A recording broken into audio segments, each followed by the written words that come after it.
1. The wing beneath the dust. A strange feather appears on the windowsill, carrying the scent of eternity. It began on a morning draped in gray, one of those days when the sun forgets to rise inside the soul. I rose not because I desired to, but because the weight of staying in bed became heavier than the act of rising. My bones creaked like old wood, my breath shallow as a puddle after drought. The window was slightly ajar, though I had no memory of opening it. A cold breeze threaded through the room, rustling the papers on my desk, stirring the silence into something aware. Then I saw it. A feather. It lay there upon the sill, light as thought, heavy as omen, pale white, but not of this world's white. It shimmered faintly, not with color, but with memory, as if it remembered a light I had never seen. I reached out to touch it. The moment my fingers brushed its surface, warmth bloomed in my chest. A hush fell over the world, as though the feather carried within it a silence older than time. The feather was not fallen. It was scent. A scent lingered on it, strange and impossible, like rain on stone in a place that had never seen rain, like my mother's breath when she used to sing over my cradle, like forgotten lullabies woven into light. I held it to my chest, and in that moment, I knew I could not stay here. The rooms of my house felt suddenly too narrow, the walls too close. The familiar had turned to fiction. I stepped outside barefoot, the feather still in hand. My feet met the cold earth. It pulsed beneath me, as if sensing the shift. Above me, the sky churned with silver, clouds in slow spirals like great wings unfurling. The wind turned eastward, and I followed. With each step, the air thickened not with moisture, but with presence.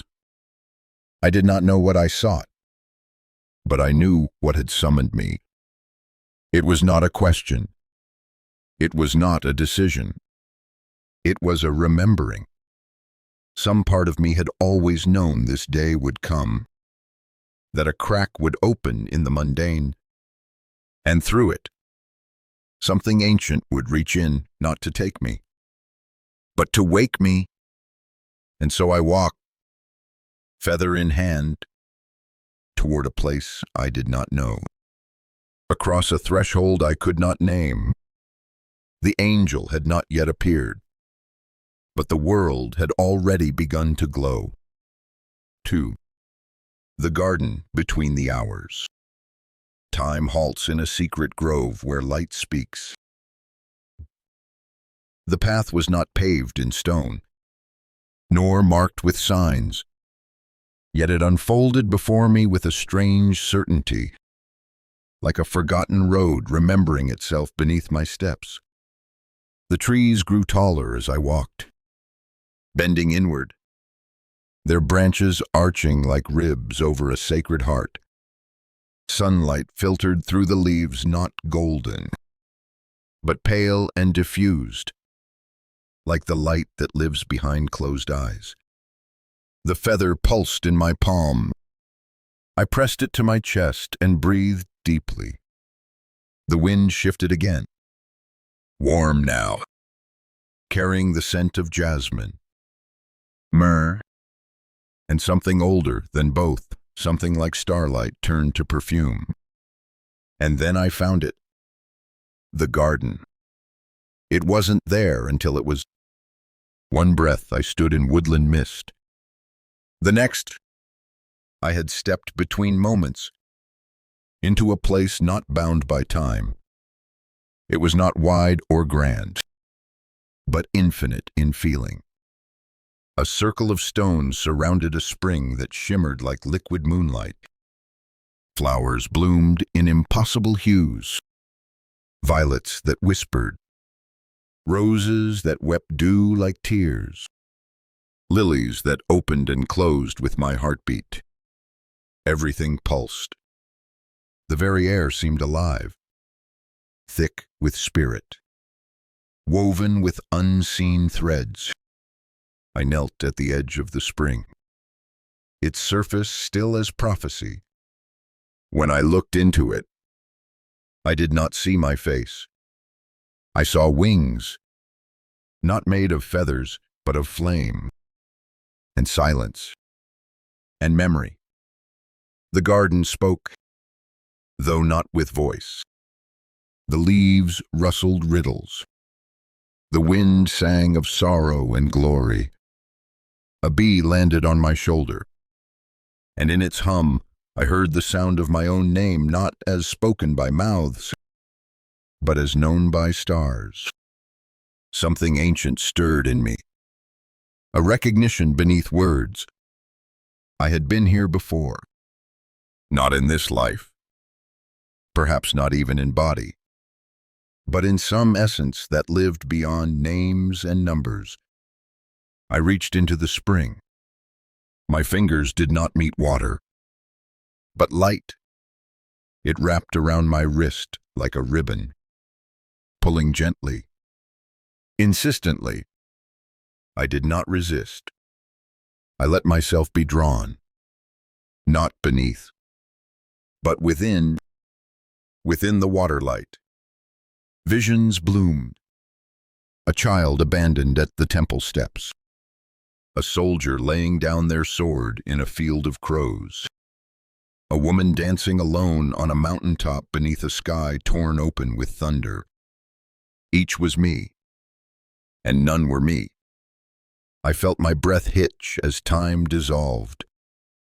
There were no hours here. Only now. Only always. A bell sounded, but there was no bell. Only the feeling of being summoned. And in the stillness that followed, the garden parted. From the trees stepped a figure robed in mist and gold. Their face was veiled. Their feet did not touch the ground. Wings of shadow and light extended behind them, folding and unfolding like breath. I did not need to ask who they were. I already knew. But they did not speak. Instead, they turned and walked toward the center of the garden, where an altar of stone rose like the heart of the world. And I followed, trembling, the feather still clutched like a key to a door I was just beginning to see. 3. The silence that burned like fire. A divine presence tests the soul through unspoken pain. The angel stood before the altar, motionless, as if sculpted from silence. No words passed between us. None were needed. Their wings shimmered not with color, but with the weight of something eternal like memory or truth. I stepped closer, each footfall echoing too loud in the hush of the garden. The light had changed, no longer soft and golden, but clear and piercing, as if I stood within the gaze of stars that remembered every deed I had buried. The altar bore no symbols, only a basin carved from obsidian stone. It was filled not with water, but with shadow. The angel raised one hand and pointed not at the basin, but at me, and then it began. Not a trial of flesh, a trial of the soul. Visions poured from the stone like smoke. My childhood rose before me.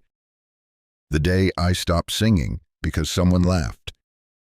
The moment I lied to save face and watched trust die in another's eyes. Every time I turned from someone reaching out, too afraid to show I cared. These were not punishments. They were mirrors, one by one. The masks I had crafted: bravery, wit, aloofness peeled away under the weight of that silence. The angel's presence was unbearable, not because it condemned, but because it saw me, all of me, and still remained. Tears streamed down my face. Unbidden, unglorious. I wanted to run, to hide, to crawl back into the false comfort of not knowing. But my feet would not move. The angel stepped forward, and though they made no sound, I heard a voice not in my ears, but in the marrow of my bones. Will you let the fire come? That was the question.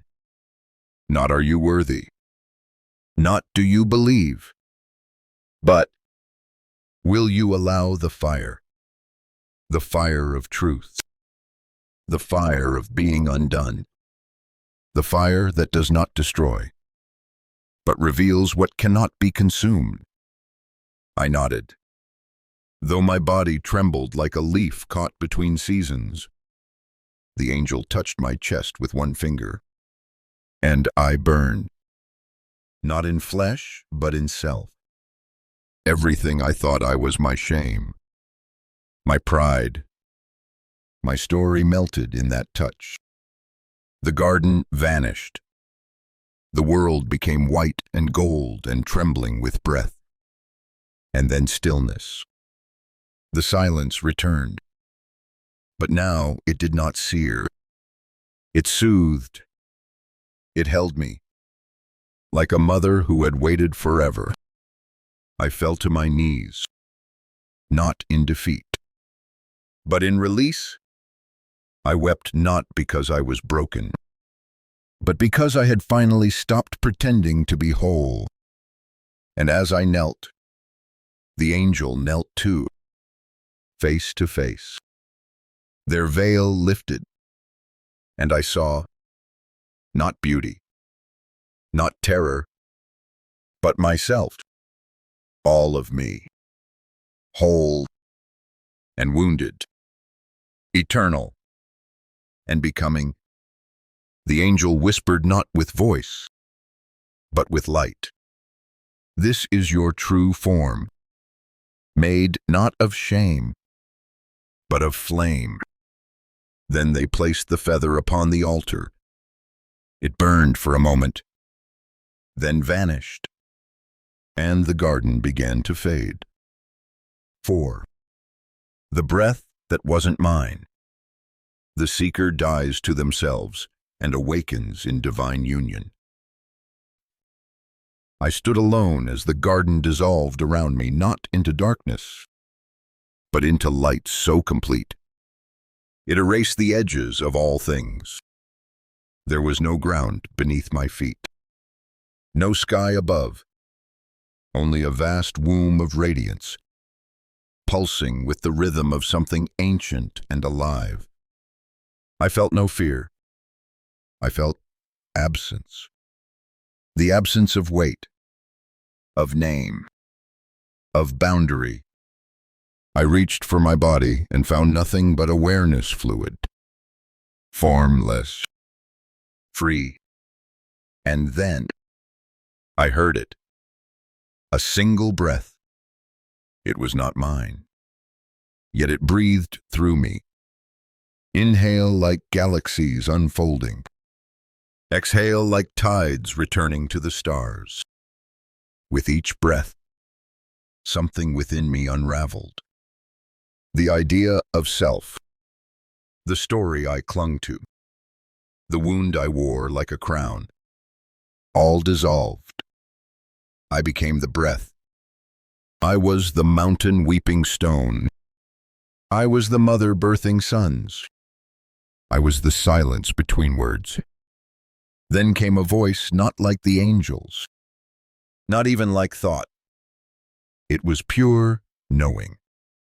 You are not a part. You are a part. And with that, The illusion of separation shattered like glass beneath a rising tide. I saw myself as a river of fire, a thread of gold spun from a loom that wove all things. I saw every soul I had ever touched ripple with light, every word I had spoken, a seed blooming in unseen soil. There was no judgment here, only clarity, only communion. I drifted, or perhaps I became the current of a song sung by the stars, the mountains, the smallest beetle crawling in the dust. All things spoke the same name, and that name was not spoken with sound, but with being. I am. The angel returned, not in form, but in presence, wrapping me like a mantle of wind and memory. It is enough. The light whispered, now return, return. How does a flame return to the matchstick? But the breath that was not mine exhaled once more, and with it came the falling. Down, down, through layers of light, of shadow, of dream. The garden flickered around me like a last heartbeat. I opened my eyes. I was lying on the earth, damp moss beneath me, the sky above awash with twilight. My body was heavy again, but different, lighter somehow, though full of gravity. The feather was gone, but the breath remained. It moved through me, deeper than lungs, deeper than air. I placed my hand over my heart and felt it, not a beating, but a remembering. I rose slowly. The world had returned, but I was no longer the one who had found the feather. I had been ash, and now I was flame. 5. The feather left behind. They returned, but not as who they were. The path back was not marked by footprints, for the earth had swallowed my trail. The trees I passed no longer whispered riddles, but bowed with silent reverence. Even the wind seemed to step aside, as if recognizing something newly born. I carried no feather in my hand now, but one remained, invisible to the eye. Perhaps, yet I felt it nestled in the space behind my ribs, where the soul folds its wings. It was there when I walked through the village, past the places I once passed in distraction. The cobblestones greeted me like old friends. The baker's bell rang like a temple chime. Even the crows, once loud and ordinary, now cawed like prophets. People looked at me differently. Or perhaps I looked at them differently. Their faces shimmered with stories, unspoken longings, silent prayers, fragile hopes pressed between hours like flowers in a book. I no longer feared their eyes. I no longer feared mine. I returned to my small home. The window was still open, as I had left it.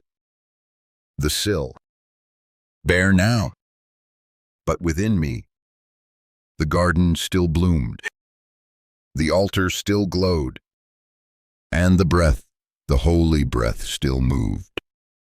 I sat before the empty sill, palms open, and wept, not from sorrow, from fullness, from awe, from the impossibility of having touched the infinite and returned. A knock came at the door. I opened it to find a child, perhaps 5 or 6, eyes wide as moons. In their small hands they held a feather, pale, glowing faintly, as though remembering fire. "I found this," they whispered. "It made me think of you." I knelt and took the feather gently. It sang in my hand, not aloud, but in a way only the soul can hear. And I smiled, not because I had answers, but because I no longer needed them. The day I met an angel was not a dream. It was not a vision. It was the unveiling of what had always been. And as I placed the feather on my simple altar, nothing more than wood and candle, I whispered the truth I now knew. The divine never leaves. It only waits for us to open. I lit the candle. The flame danced, and within its flicker, I saw wings, not behind me, within me, and I knew I had never truly returned, because once you touch the eternal, the world itself becomes holy forever.